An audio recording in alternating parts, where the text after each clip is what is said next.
mur anti-drone, un dispositif, on va tout vous expliquer, défensif pensé pour réagir aux nombreuses incursions supposées de la Russie. Et on en parle avec vous, Marc Chassillon.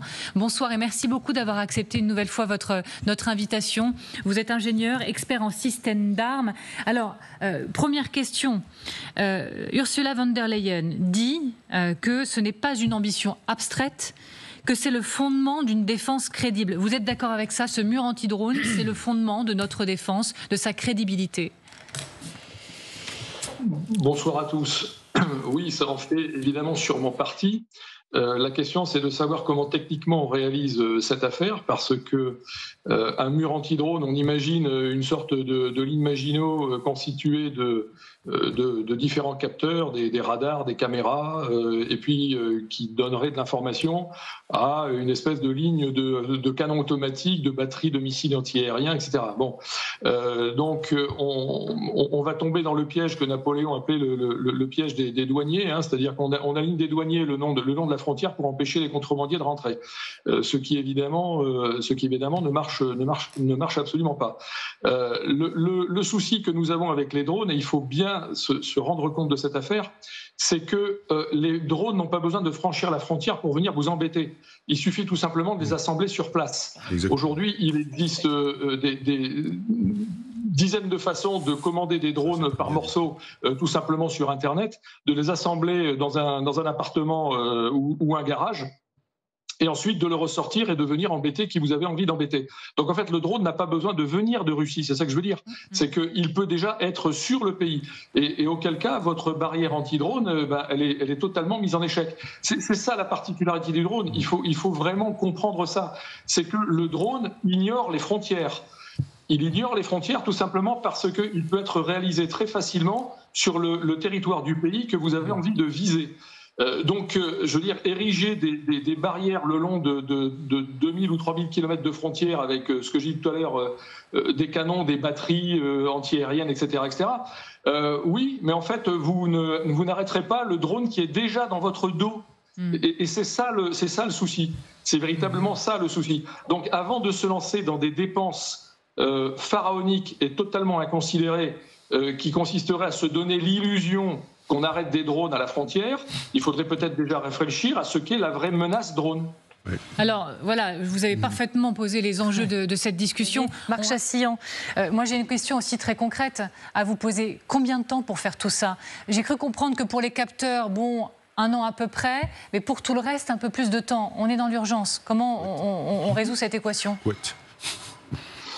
Alors, il faudra de toute façon construire. Enfin, si cette chose est décidée, enfin moi évidemment, vous avez compris que j'étais absolument pas du tout convaincu par la solution. Mais enfin bon, si tant est qu'on arrive à dégager le budget et qu'on lance des opérations d'acquisition, il faut voir que une des clés de cette affaire, ça va être incontestablement le système de commandement.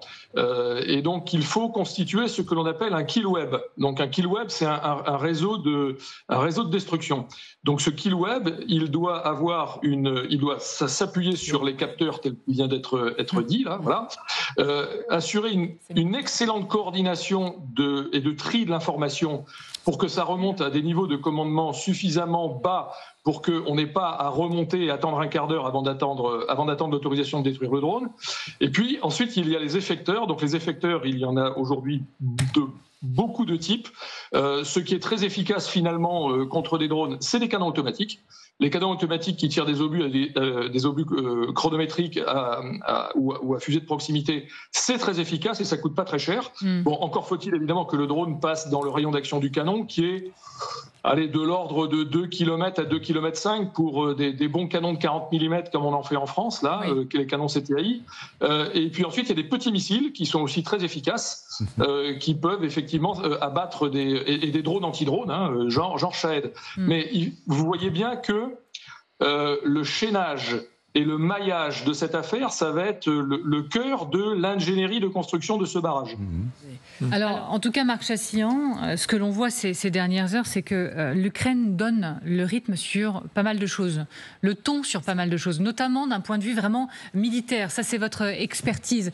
L'Europe courtise, et nous devons courtiser toujours plus l'écosystème de défense ukrainien en tant que partenaire, concepteur, comme fournisseur. C'est eux, en fait, qui détiennent la solution pour nous tous ?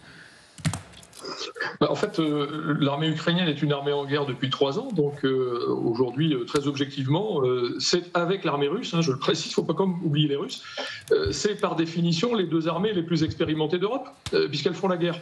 Elles font la guerre, elles le font en plus en mode de réaction rapide, c'est-à-dire que les boucles de réaction, quand un événement se passe sur le champ de bataille, il est immédiatement exploité d'un point de vue technique pour trouver une parade, une contre-mesure, pour trouver un autre moyen d'action.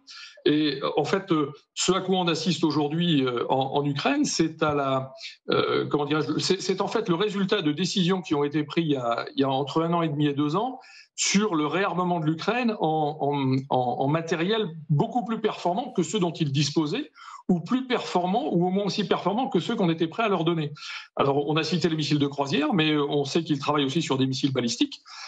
Et donc, l'Ukraine se donne les moyens aujourd'hui de frapper des cibles critiques sur le territoire russe, alors que ce soit des cibles d'importance économique, d'importance de tout ce qui est infrastructure et réseau, et puis évidemment d'importance politique. Alors là, je rappelle quand même que tout ceci correspond à la doctrine qu'on appelle la doctrine Warden. Donc Warden, c'était un colonel de l'armée de l'air américaine qui avait, élaboré cette doctrine, la fameuse doctrine des 5 cercles. Et en fait, il disait finalement le meilleur moyen de terminer très rapidement une guerre, en fait, c'est de tuer les chefs.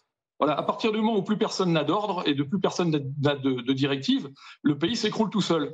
Et si ça ne suffit pas, à ce moment-là, vous vous attaquez au réseau.